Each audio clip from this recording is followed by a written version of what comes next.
Allah ya. Terasa sekali hadis Nabi tentang yusbihur rajulu mu'minan wa yumsi kafiran, pagi beriman sore kafir, sore beriman pagi kafir. Berbolak baliknya zaman membuat berbolak baliknya hati, ya. Maka kalau ada ini kan masih agak anget nih pilpresnya, ya, masih belum selesai hitungannya, masih ada bully-bulian antara pendukung ini dan pendukung itu, ya. File-file lama suka dibongkar-bongkar, mencocok-cocokkan antara statement zaman dulu dengan zaman sekarang, kan begitu nih Pak, ya. Maka saya ingin mengingatkan, ya, satu, kalau ada saudara kita yang dianggap pelin-pelan, menyimpang, berubah dan sebagainya, maka yang perlu diingat adalah jangan-jangan kita saja yang belum mengalami ujian itu. Artinya jangan mencela orangnya, apalagi sampai berlebihan. Kenapa? Assalamualaikum warahmatullahi wabarakatuh.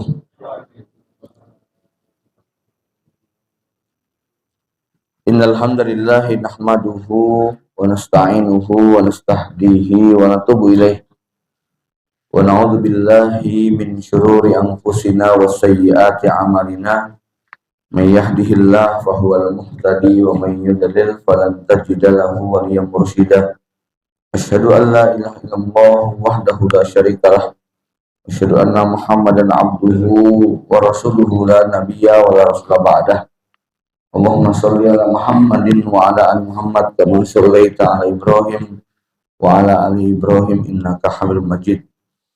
Asbahna ala fitratil Islam wa kalimatil ikhlas wa ala dini nabiyina Muhammadin sallallahu alaihi wasallam wa ala millati abina Ibrahim hanifan muslima wa ma kana minal musyrikin.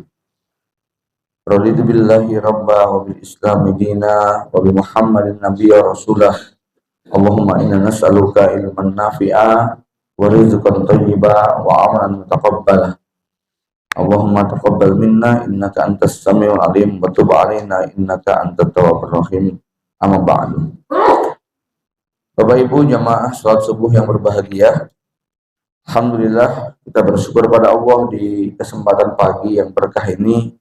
Allah masih mengembalikan ruh kita untuk bisa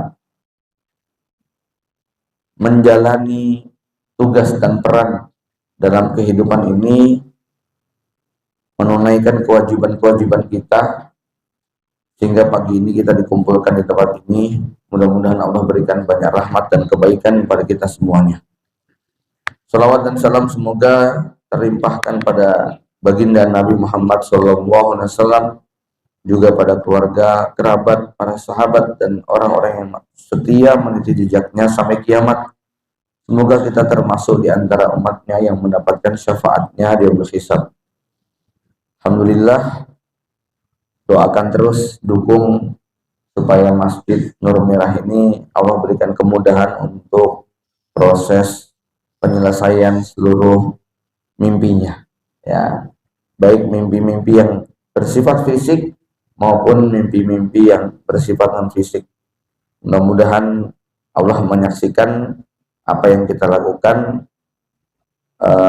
benar-benar mengikuti apa yang Nabi SAW janjikan. Man bana masjidan lillah banallahu lahu baitan fil jannah.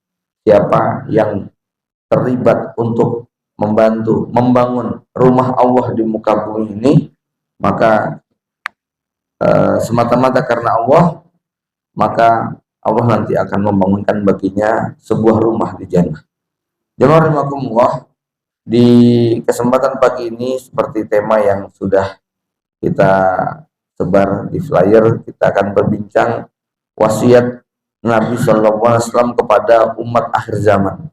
Ya, di kesempatan ini di akhir bulan Sya'ban, sekaligus juga saya ingin menyampaikan tarhib, ucapan selamat. Tak terasa 2 pekan lagi insya Allah kita masuk pada bulan yang kita tunggu-tunggu, tamu spesial yang sangat kita rindukan.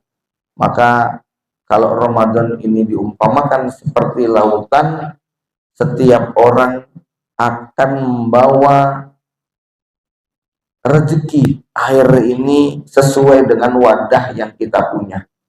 Mereka yang datang membawa wadah seukuran satu gelas loki, dia akan pulang hanya dengan membawa air sebanyak satu seloki tadi. Yang datang membawa satu gelas besar, dia akan pulang dengan membawa air sebanyak satu gelas tadi. Dia yang datang dengan membawa satu baskom, maka pulang pun hanya akan membawa air sebanyak satu baskom. Yang datang dengan membawa galon berbeda dengan yang datang membawa gentong. Terlebih kalau datang dengan membawa sebuah tangki besar, maka bukan Allah yang pelit, bukan Allah yang tidak adil, tapi terlalu sedikit wadah yang kita miliki, sehingga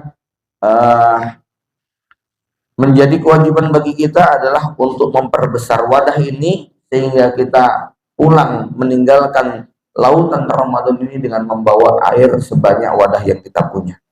Jemaah rahimakumullah, pada pagi ini kita akan berbincang satu pesan, satu wasiat Nabi secara tema berbicara tentang keilmuan, di mana Rasulullah SAW mengingatkan kepada umat akhir zaman di antara isyarat dan tanda yang nanti akan menimpa. Allah Subhanahu wa taala, Rasulullah SAW bersabda dalam hadis dari Abdullah bin Amr bin As, innallaha la yaqbidul ilma intiza'an yantazi'uhu minal ibadi walakinna yaqbidul ilma biqabdil ulama hatta idza lam yubqi aliman ittakhadhan nasu ru'usan juhala fasu'ilu fa'aftau bi ghairi ilmin fadallu wa adallu.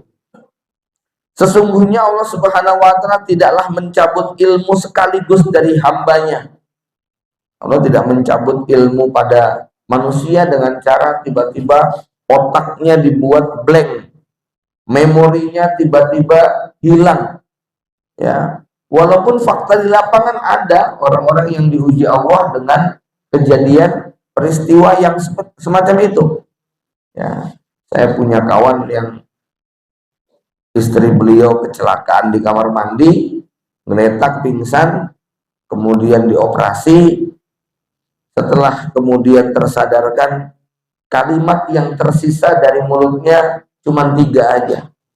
Itu pun 3 saya nggak ingat apa yang diucapkan. Semua memorinya hilang, gitu ya. Dia hanya bisa berkata 3 kata saja. Ya, semua yang dia pernah ucapkan sudah nggak bisa lagi diucapkan. Ada juga santri kami yang pernah kehilangan memori selama 3 atau 4 bulan. Anggaplah Januari, Februari, Maret. Maka semua kejadian di Januari, Februari, Maret tadi hilang semua. Baik itu dia mengikuti majelis taklim yang pernah dia hafal, misalnya hari itu dia setoran, maka semua yang diingat selama 3 bulan itu dia lupakan. Ya miriplah seperti kalau komputer atau HP kita tahu-tahu filenya kena virus gitu Pak ya. Hilang, rusak, nggak bisa dibuka, nggak bisa dibaca, atau tiba-tiba langsung itu memorinya sekian giga hilang. Ada manusia yang seperti itu. Tapi secara umum Allah Subhanahu wa taala mencabut ilmu dari hambanya bukan dengan cara semacam itu. Dan ada penekanan yang sangat spesial dari Nabi. Kenapa Nabi menyebutkan bahwa dicabutnya ilmu itu dalam bentuk diwafatkannya sejumlah ulama? Lalu Rasulullah SAW melanjutkan, sehingga ketika tidak ada satupun ulama yang tersisa, maka saat itulah manusia akan mengangkat pemimpin dari mereka yang bodoh. Ini ada yang menarik untuk kita hubungkan antara ulama dengan pemimpin. Kenapa Nabi SAW menyebutkan bahwa pencabutan ilmu itu dengan wafatnya ulama? Ketika ulama nggak ada, kata Nabi, manusia akhirnya mengambil pemimpin dari kalangan juhala. Karena lawan daripada ulama adalah juhala. Ulama ini orang yang berilmu, juhala ini orang yang kosong dari ilmu agama. Ya. Maka pada saat pemimpin bodoh itu ditanyai, mereka akan memberikan fatwa bi ghairi ilmin. Fasu'ilu fa'aftau bi ghairi ilmin fadallu wa adallu. Mereka telah sesat dan berdampak akhirnya menyesatkan orang yang ditanya. Jamaah rahimakumullah, di sini ada yang menarik antara ulama dengan pemimpin. Kenapa? Karena kalau kita buka di dalam beberapa tafsir tentang ya ayyuhalladzina amanu atiullaha wa atiur rasul wa ulil amri minkum. Salah satu tafsir dari ulil amri adalah ulama. Lalu kemudian ditambah wal umaro, ulama dan penguasa. Itu adalah ulil amri yang harus ditaati. Namun kalau kita lihat dalam rekam jejak sejarah umat Islam, semua umaroknya adalah ulama. Nah ini yang menjadi kata kunci. Rasulullah sebagai ulil amri, ya ulama. Artinya beliau adalah a'lamun nas, orang yang paling alim. Gak ada yang lebih berilmu daripada Rasulullah SAW. Abu Bakar As-Siddiq radhiyallahu adalah ulama. Umar bin Khattab, Utsman bin Affan, Ali bin Abi Thalib, hatta Muawiyah bin Abu Sufyan yang dijuluki sebagai mujtahid mutlak. Ini ulama semuanya. Ya. Jadi mereka, kalau gini, ulama itu berbicara tentang kapasitas ilmu dia. Sedangkan umarok berbicara tentang otoritas. Dan untuk menjalankan roda kehidupan, maka peran dari sang pemilik kapasitas dan otoritas mutlak dibutuhkan. Tidak bisa kemudian kita hidup hanya dibantu oleh pemilik kapasitas tanpa ada regulasi yang ditentukan oleh pemilik otoritas. Ya, nah di masa Nabi SAW sampai Khulafaur Rasyidin, pemilik kapasitas dan otoritas diampu oleh satu orang sekaligus, yaitu sang khalifah, sang pemimpin. Maka di sini nanti kita melihat, kita akan coba gambarkan betapa wajibnya, betapa dekatnya, betapa harusnya seorang pemilik kapasitas juga menyandang pemilik otoritas. Kenapa? Karena dalam prakteknya kita ini Pak, masalah kita banyak selesai ketika dihandle oleh pemilik otoritas. Kalau cuman datang kepada pemilik kapasitas, maka kita tidak akan bisa selesai. Nih contoh yang paling mudah. Ada seorang istri yang mengandung misalnya. Dia sudah diucap cerai berkali-kali oleh suaminya. Kalau datang kepada ulama, maka ulama tadi mungkin akan mengatakan bahwa kamu sudah talak bain kubro. Masalahnya suami tidak mengakui. Ya, istri mengatakan demikian, dia datangnya kepada ulama. Lalu dia berpegang kepada fatwa ustadz tadi, dia meyakini sudah bukan lagi istrinya. Lalu kemudian dia menikah dengan laki-laki lain, sementara suami dia atau mantan suami dia masih memegang surat nikahnya. Itu kira-kira kalau di pengadilan yang menang yang mana Pak? Istrinya atau suaminya? Suaminya. Karena sang suami memiliki otoritas. Dia punya legalitas.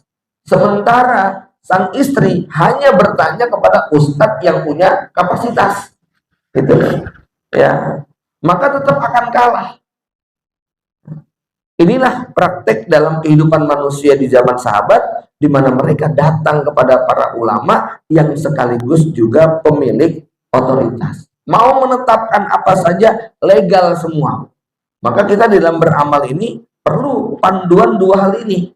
Panduan yang memiliki kapasitas untuk menyampaikan tentang hukum-hukumnya, halal dan haramnya. Yang kedua adalah panduan yang memberikan keputusan regulasi hukum karena dia punya otoritas. Maka di dalam Islam ada yang namanya mufti. Mufti ini adalah pemberi fatwa. Mufti ini levelnya lebih tinggi dari mujtahid. Mujtahid itu levelnya lebih tinggi dari alim. Alim ini lebih tinggi daripada ustadz, ustadz itu lebih tinggi daripada santri, kira-kira gitu Pak.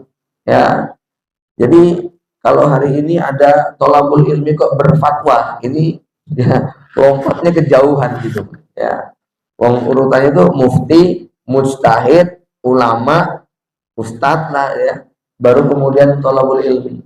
Ya, kenapa? Karena mufti statusnya adalah mujtahid yang ditunjuk resmi untuk mengeluarkan fatwa. Mujtahid itu hanya punya kapasitas saja, gitu kan? Levelnya mujtahid itu punya kapasitas saja, tapi nggak punya otoritas.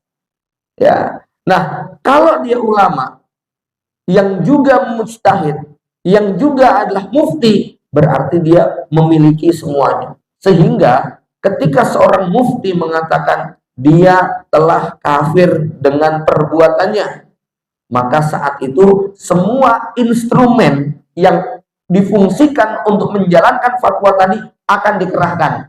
Aparat, tentara, kemudian penegak hukum langsung mengeksekusi. Apa misalnya? Diceraikan status pernikahannya. Kemudian apa? Warisan tidak bisa kemudian dibagikan.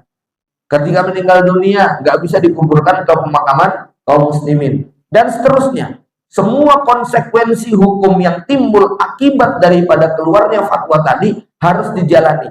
Ini praktik yang dulu kayak gitu. Lah kalau misalnya ada level cuman ustadz mubalik, pengisi pengajian, teriak kafir, kafir, ini ada efeknya tidak Pak? Nggak ada efeknya, nggak ada pengaruhnya, karena dia tidak memiliki apa? Otoritas tadi, gitu loh. Ya, nah repotnya ketika pemilik otoritas ini tidak punya kapasitas. Nah, ini loh Pak, ya. Bisa dibayangkan ketika mereka memegang otoritas tapi tidak punya kapasitas. Diangkat resmi jadi dokter tapi nggak bisa nyuntik, nggak tahu obat, tapi ada labelnya. Secara hukum legal, tapi dampaknya fadlu wa adlu, pasien mati semuanya. Ya, jamaah yang dirahmati Allah Subhanahu wa taala,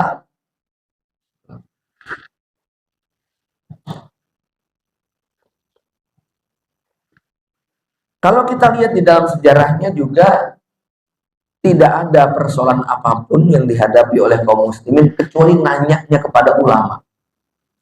Jadi mereka datang kepada ulama itu bukan hanya nanya halal haram, bukan hanya nanya tentang akidah, bukan hanya bertanya tentang hukum-hukum ibadah, tapi sampai kepada muamalah, ahwal sahsiyah, jinayah, itu ditanyakan semuanya. Pak Ustadz ini gimana? Kalau saya sengketa sama tetangga saya dalam urusan batas tanah, ya datangnya kepada ulama. Ya, ada lagi yang mengadukan persoalan kriminal, datangnya kepada ulama. Ada lagi yang mengadukan masalah kejahatan yang sifatnya penodaan, pelecehan, kejahatan seksual, misalnya, datangnya kepada ulama. Ya, kehilangan benda, datangnya kepada ulama. Jadi dulu ulama itu tempat bertanya karena ulama memiliki dua peran tadi, yaitu dia punya kapasitas dan dia punya otoritas. Maka antum lihat itu, gelarnya Pangeran Diponegoro itu apa Pak? Nah, Amirul Mukminin, Khalifatullah Sayyidina Panotogomo. Ini udah penata agama ya. Kemudian Amirul Mukminin, Khalifatullah ya, ing tanah Jawi lah ujungnya gitu ya. Ya.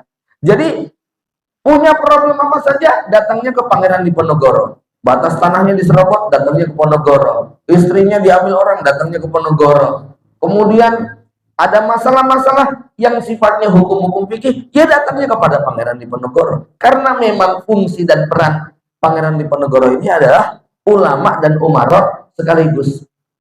Kenapa dua hal ini menjadi sangat penting sekali, Bapak Ibu yang dirahmati Allah Subhanahu wa taala? Pernah saya sampaikan, tidak ada satupun bagian daripada kehidupan kita yang bisa dipisahkan dari kebijakan regulasi politik. Nggak ada. Ya, hatta amalan yang sederhana, apa, sholat, puasa, menikmati kuliner soto halal, itu jangan disangka itu amalan pribadi yang gak ada sangkut pautnya dengan politik. Itu sangat banget, Pak. Apa kita bisa bikin pengajian taklim kayak gini kalau tinggalnya di Uighur sana? Gak bisa. Kita ini bisa sholat subuh berjamaah, bisa mengadakan kajian, iya karena ada regulasi pemerintah Indonesia yang mengizinkan itu. Ya, coba kalau antum tinggal di negeri-negeri kafir misalnya, nggak bisa seperti ini. Ini bikin masjid kayak begini, kenapa kok kemudian gampang? Regulasi. Ya, di Jerman itu hampir semua masjid namanya bukan masjid ya. Ya, jadi rata-rata masjid yang kita kunjungi itu bentuknya adalah tempat kos-kosan di Spanyol ya terutama ya. Itu kos-kosan semuanya. Ruko disulap jadi masjid. Tetapi apa? Statusnya apa? Ya nyewa ruko, tapi disulap jadi enggak, karena izinnya itu sangat sulit sekali untuk bisa terwujud yang namanya masjid. Ya, bener-bener apa namanya? Ya enggak sesederhana yang ada di Indonesia lah. Dari menginginkan bangunan, kasih nama musola atau apa, izin berjalan, kemudian tapi kegiatan sudah berlangsung. Ya, jangan disangka pakai kerudung, pakai jilbab, pakai peci begini urusan simple.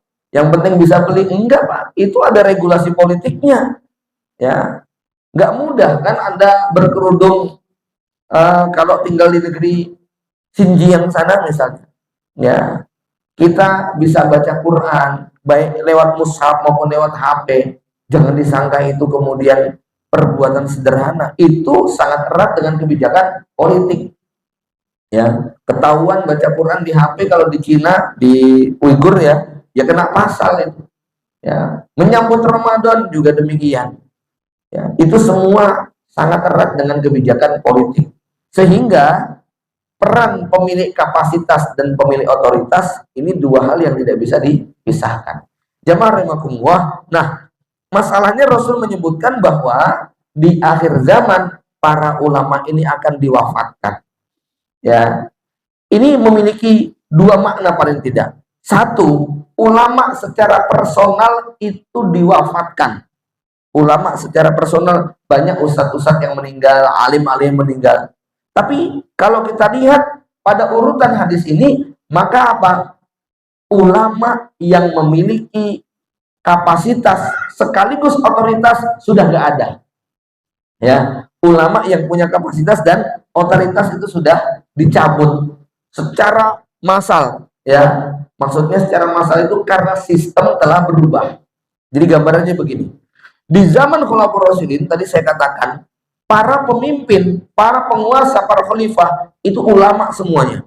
Sampai di zaman Bani Umayyah, Muawiyah itu adalah ulama, Umar bin Abdul Aziz adalah ulama, dan sejumlah penguasa itu masih ada yang ulama. Hatta di zaman Bani Abbasiyah dan Turki Utsmani. Di Turki Utsmani itu kita tahu yang namanya Sultan Muhammad Al-Fatih, dari kecil sudah hafal Quran. Sulaiman Al-Qanuni itu beliau bukan sekedar umaro tapi juga ulama, penulis mushaf Al-Quran, penghafal Quran. Nah, secara gradasi ini lama kelamaan problematika umat Islam semakin kompleks. Ulama yang punya kemampuan dua hal itu makin langka. Dia alim, menguasai ilmu agama, tafsir, hadis, Quran, sunnah, usul fikih, sirah dan sebagainya ada. Tetapi ketika dihadapkan dengan persoalan perang, politik, ekonomi, ngurus negara, dia angkat tangan. Akhirnya mulai terjadi pembelahan. Yang berdiri sebagai pemimpin itu adalah umaro atau politisi, ya. Namun kemudian didampingi para ulama. Tujuannya untuk apa? Untuk menyempurnakan, karena nggak ada seorang pemimpin yang punya dua-duanya. Ya. Nah, mulailah di zaman Bani Umayyah itu terjadi. Yang jadi penguasa hanya umaro, politisi. Namun dia masih bagus. Karena apa? Karena dikelilingi oleh para ulama. Tradisi ini masih terus berlangsung sampai zaman Turki Utsmani. Maka Anda lihat Al-Fatih dikelilingi oleh Aksamsuddin, misalnya Al-Qurani, Sulaiman Al-Qurani juga begitu. Itu terus, ya. Nah, tapi yang namanya syahwat kekuasaan, ya, sudah berkuasa sekian mau nambah lagi, ya. Kalau kemudian dia punya keinginan, kok ulama bilang maaf Tuhan, ini tidak boleh, ini haram, ini itu dan sebagainya.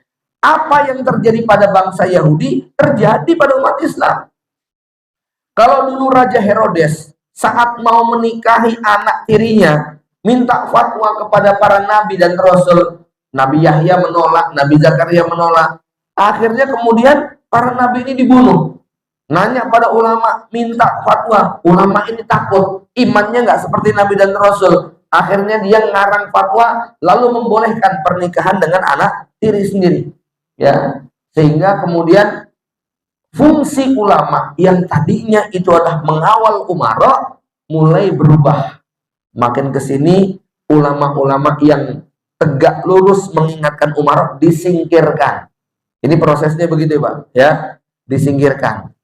Setelah Turki Utsmani runtuh, negara-negara kaum muslimin itu tetap pemimpinnya muslim, namanya muslim semuanya. Ya, Indonesia dari awal NKRI sampai sekarang nggak ada presiden yang non muslim, semuanya muslim, gitu ya. Negara-negara yang lain juga sama, cuman keberadaan ulamanya mulai tersingkirkan. Lalu dipilih ulama-ulama yang bukan bertugas untuk menjelaskan kapasitas dia sebagai ulama, tapi hanya berfungsi sebagai pembuat legalitas, mencarikan dalil, mencarikan ayat, mencarikan hadis, mencarikan pendapat yang cocok dengan selera umaroknya tadi. Ya, nah inilah yang terus berlangsung sampai sekarang, sehingga ya Nabi tadi menyebutkan, ya setelah ulama ini banyak yang dicabut oleh Allah Subhanahu Wa Taala, ittakhadhan nas ru'usan juhala, yang diambil oleh manusia para pemimpin-pemimpin yang bodoh. Bodoh di sini artinya bodoh dalam ilmu agama. Ya.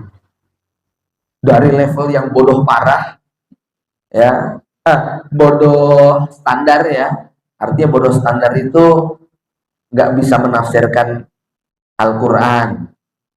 Punya hafalan hadis itu paling hanya beberapa saja, ya. Sampai bodoh yang ikrok saja belum selesai, gitu loh, ya.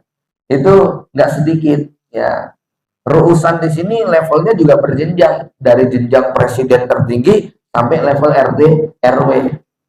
Lihat bagaimana ada seorang bupati atau wakil bupati, karena cuma lulusan SD mungkin nggak lulus ya. Ketika disuruh bikin sambutan, nggak bisa, minta kepada ajudannya untuk membuatkan teks.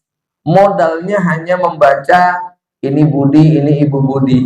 Akhirnya ketika khutbah, Assalamualaikum WRWB, Bapak 2, Ibu 2, ya. Semua jamaah ketawa semuanya. Habis itu turun panggung, ajudannya dimarahin, kamu bikin teks nggak bener, begitu kan, ya. Padahal dianya nggak paham. Assalamualaikum WRWB, Bapak 2, Ibu 2 sekalian, gitu ya. Maunya tuh Bapak Ibu sekalian, Bapak 2, Ibu 2, gitu ya.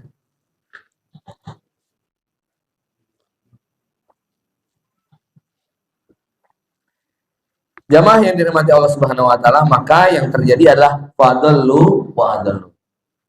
Para pemimpin ini sesat dan mereka juga menyesat. Nabi menyebutkannya adalah ruusan, pemimpin tadi ya. Pemimpin itu tadi ya, dari level yang paling rendah sampai kepada yang tinggi juga. Ya. Nah, ini kemudian dikuatkan di dalam hadis Abu Umamah.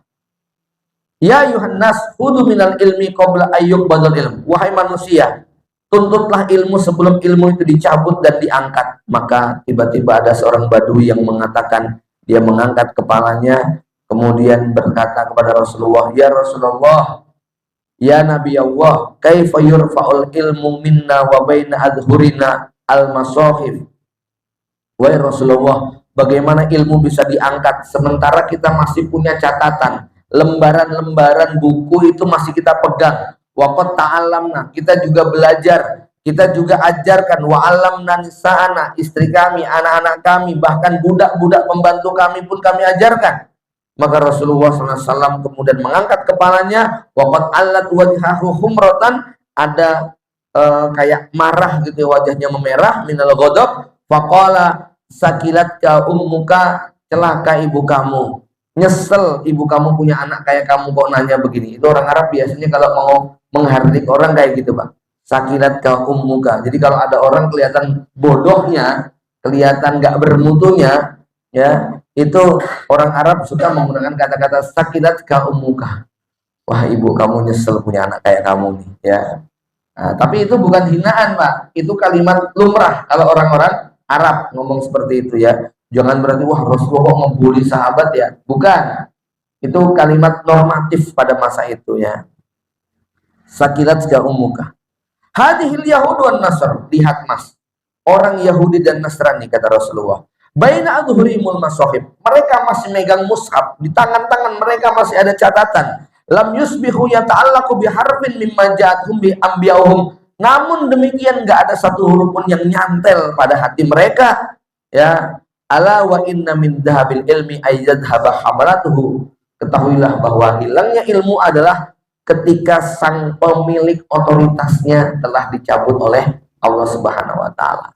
Bapak Ibu sekalian, saya ingin ulang lagi, ya, contoh-contoh bagaimana pemilik otoritas ini jauh lebih penting daripada sekedar pemilik kapasitas.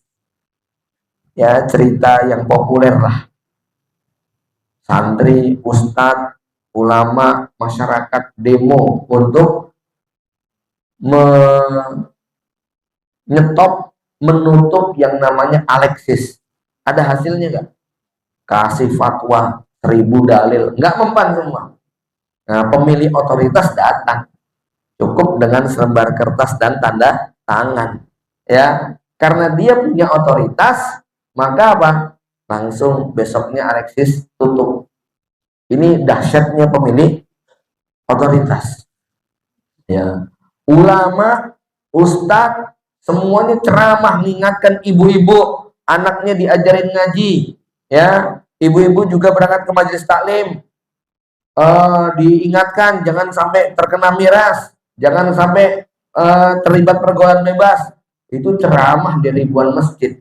Kalah loh dengan seorang pemilik otoritas yang ketika dia bilang dibuat menjadi keputusan perda, peraturan daerah, ya, yang isinya semua warga yang berstatus sebagai peserta didik jenjang SD, SMP, SMA, dan S1 wajib TPA setiap sore 5 hari dalam sepekan. Nah, itu bisa rampung, Pak, dengan adanya peraturan yang punya otoritas begitu. Sehingga ketika sore-sore kok melihat ada anak kerayapan, nah itu polisi udah langsung bisa nangkep dia, gitu loh, ya.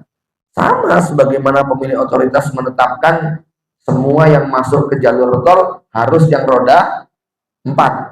Nah, kalau ada yang roda 2 nekat nerobos, mesti langsung ditangkap. Karena apa? Dia punya otoritas tadi. Nah, Rasulullah SAW dan para sahabatnya tadi, Pak, punya dua-duanya, sehingga sangat efektif sekali. Apalagi kalau kita berbicara tentang amar ma'ruf nahi mungkar.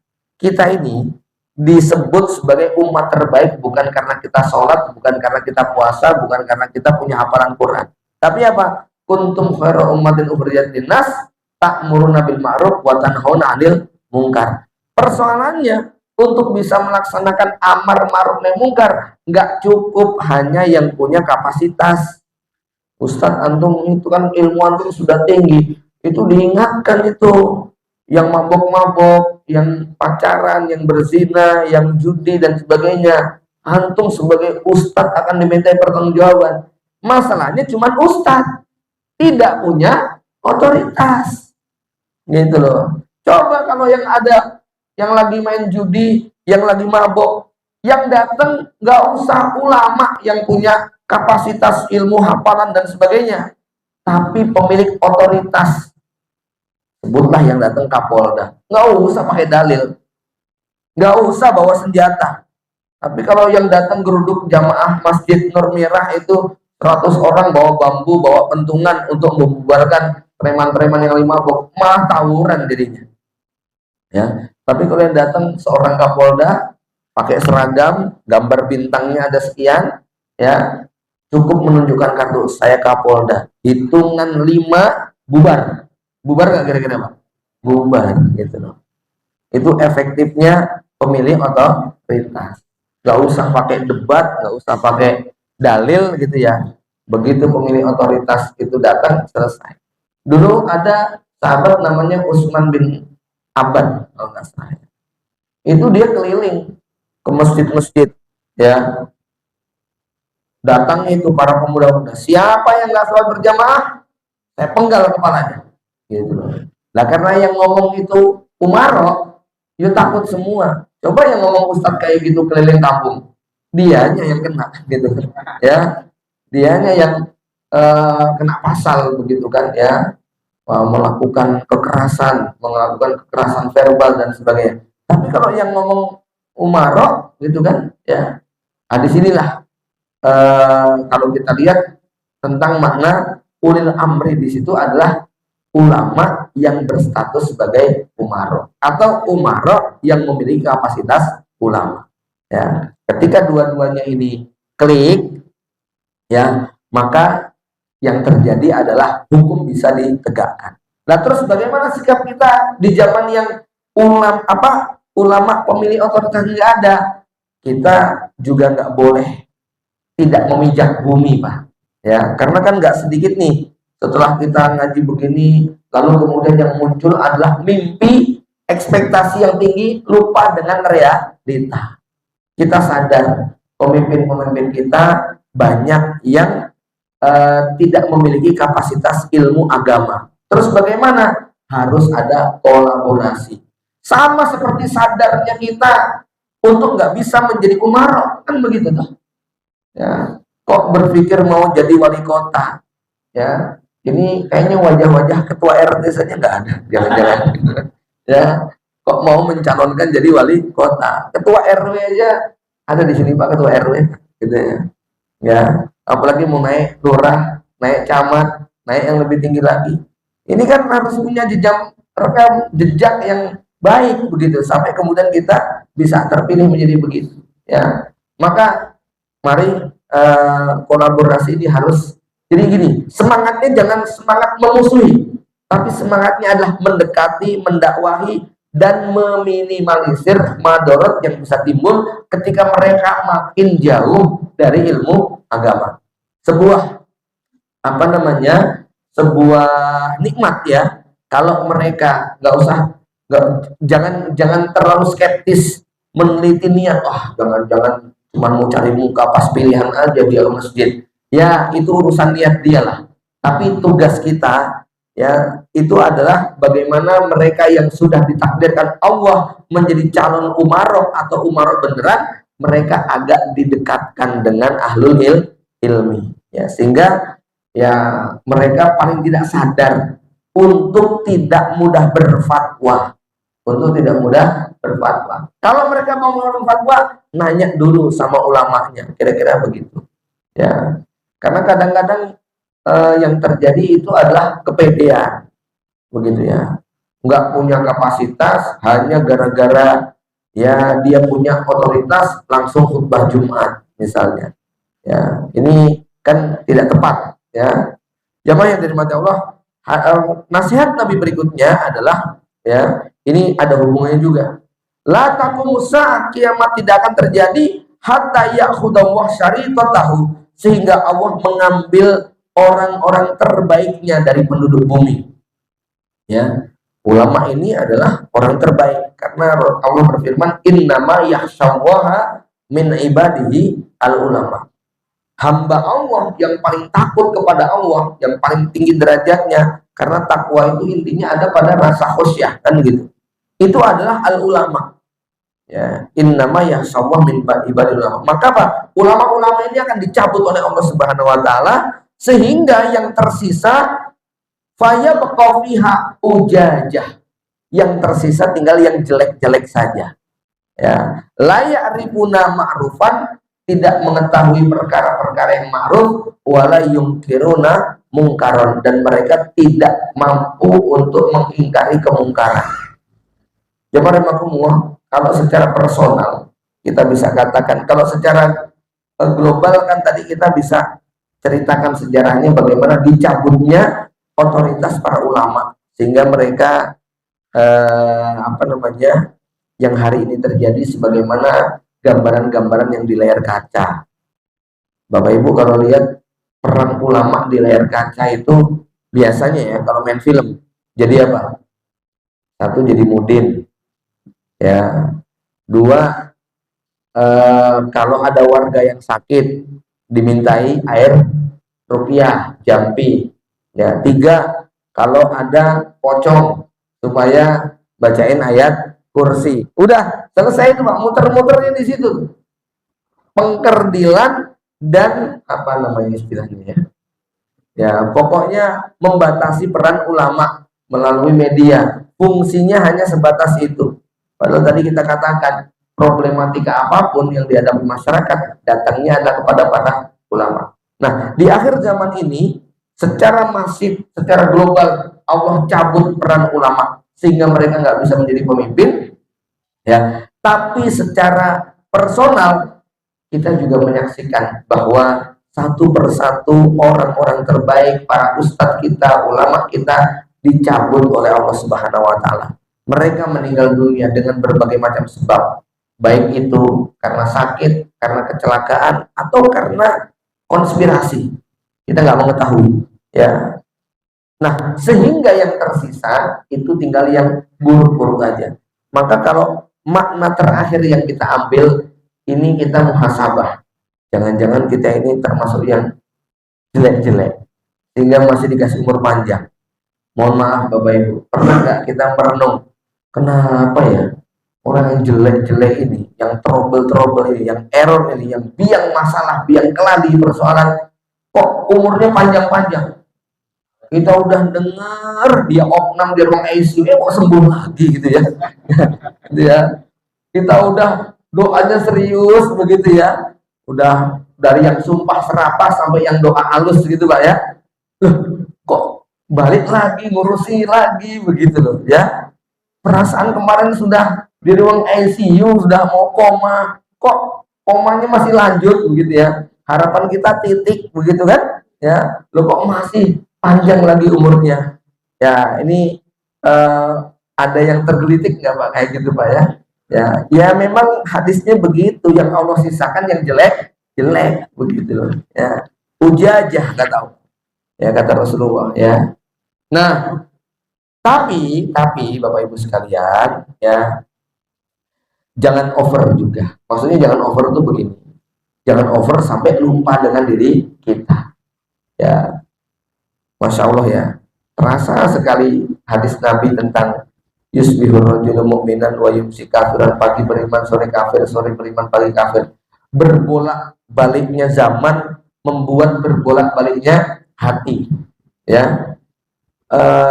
Maka kalau ada ini kan masih agak anget nih pilpresnya ya, masih belum selesai hitungannya, masih ada bully-bulian antara pendukung ini dan pendukung itu ya. File-file lama suka dibongkar-bongkar, mencocok-cocokkan antara statement zaman dulu dengan zaman sekarang kan begitu nih Pak ya. Maka saya ingin mengingatkan ya, satu, kalau ada saudara kita yang dianggap pelin-pelan, menyimpang, berubah dan sebagainya, maka yang perlu diingat adalah jangan-jangan kita saja yang belum mengalami ujian itu. Artinya jangan mencela orangnya, apalagi sampai berlebihan. Kenapa? Kita pun nggak ada jaminan, ya. Kita pun nggak ada jaminan untuk selamat, karena memang kita nggak ada peluang aja. Ya coba kalau peluang itu sampai kepada kita, maaf ya, kita ini belum pernah tahu rasanya dipanggil sama presiden loh, gitu loh. Ya diajak ngomong empat mata itu belum pernah ngerasain kan Pak? Saya juga belum pernah ngerasain. Diajak ngomong gubernur belum pernah kan? Dipanggil khusus empat mata sama wali kota ya diajak ngobrol belum tentu loh. Ya, maka jangan mudah untuk mencela. Kita nggak tahu apa yang terjadi pada pergumulan hati mereka. Ini yang pertama. Yang kedua, selama mereka masih hidup, nafas mereka masih normal, walaupun mereka salah dan menyimpang, masih ada pintu untuk bertobat. Masih ada kemungkinan mereka nanti sadar. Melihat nggak Pak, politisi-politisi buzzer-buzzer yang sadar sekarang, gitu ya. Entah kesadarannya karena ketipu saya, begitu ya, atau kesadarannya karena hati nurani. Selama ini saya telah terdorong oleh hawa nafsu. Ya, kita nggak tahu. Mereka kemudian Allah bukakan hatinya. Ya, maka dua kunci tadi. Ketika yang Allah sisakan ini adalah orang-orang yang ujajah, ya, maka kalau melihat orang yang seperti itu, ingat bahwa kita pun belum tentu selamat. Yang kedua, kalau ada saudara kita yang kayak gitu, ingat bahwa Allah masih membuka pintu rahmat dan pintu taubatnya. Jangan-jangan kita nggak berhenti mencela, mencaci, memaki, membuli, ya. Ternyata di kemudian hari dia menyesali, tapi kita nggak nonton dia nyeselnya, kita nggak nonton dia tobatnya, mulut kita masih terus mencaci aja. Dosa orang yang sudah diampuni oleh Allah Subhanahu wa taala. Pertanyaannya, yang rugi siapa? Ya, kita. Maka kalau kita ingin mengkritisi, fokuslah mengkritisi pemikirannya, perbuatannya, bukan mencela personalnya. Ya, kalau kita mengkritisi perbuatan, pemikiran, konsep, ide, gagasan, nah itu sifatnya normatif. Mau siapa saja pelakunya, gitu ya. Tapi kalau sudah mulai menyerang personalnya, nah di sini yang kita khawatirkan, ya. Karena bagaimanapun kalau kita ambil secara apa namanya, secara hakikat mereka adalah mereka saudara-saudara muslim yang masih punya hakul muslim alal muslim, ya. Jamaah yang dirahmati Allah Subhanahu wa taala, demikian kajian kita pada pagi hari ini. Mudah-mudahan Allah Subhanahu wa taala berikan ilham dan taufik kepada kita untuk memahami pesan-pesan Nabi sallallahu alaihi wasallam. Kita akhiri dengan doa kepada majlis. Subhanakallahumma rabbana wa bihamdika asyhadu an la ilaha illa anta astaghfiruka wa atubu ilaik. Assalamualaikum warahmatullahi wabarakatuh.